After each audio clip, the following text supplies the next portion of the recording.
he's validating the insurrectionist. And if I were his lawyer, and I'm not, never will be, but if I were his lawyer, I'd be saying to him, you are putting yourself in additional legal jeopardy by seeming to take the side of the insurrectionist, especially now that the Department of Justice seems to be expanding their January 6th investigation into those who were part of the broader conspiracy to submit fake electors and possibly those involved in inciting the insurrection.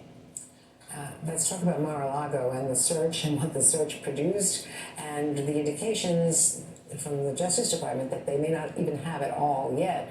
First of all, you dealt with the PDB and the highest possible security on all kinds of levels in a number of your jobs. And just the idea that all of this was found in that storage area of the country club, if you will, in his personal office, some other documents elsewhere without categorization, 43 file folders marked classified that had nothing in them.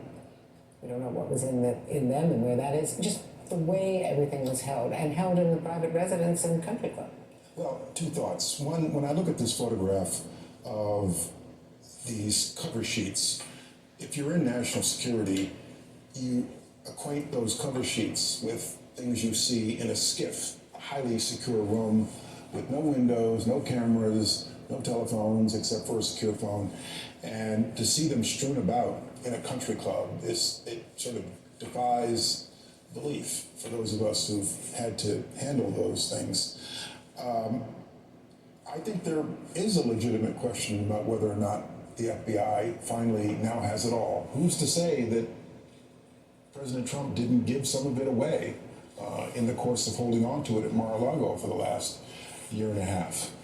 Suppose he gave some of this stuff to some author who's writing a book, for example. Well, how do they do a damage assessment? How do they know whether or not he discussed it, whether he was attempting to monetize it, whether these were just souvenirs, whether he showed it to people? How do you do that damage assessment without questioning the former president? That's a good question, and on the face of it, it would seem that you're limited to what's on the face of the documents without knowing who saw them, who might have tried to compromise Mar-a-Lago to get the documents. It does seem apparent from the affidavit, the unredacted portions, that there are sources of human sources of information who might be giving the FBI information about who may have seen these documents. But my guess is that the damage assessment will have to be limited to what's on the face of the documents. And there'll be a lot of speculation about who might have seen them. Well, how would this affect our allies in the so-called Five Eyes, the countries, including Great Britain, that we work with most closely, but others with whom we share our most sensitive intelligence and receive intelligence from them, like Israel and some of the other? The message to our allies is America cannot be trusted.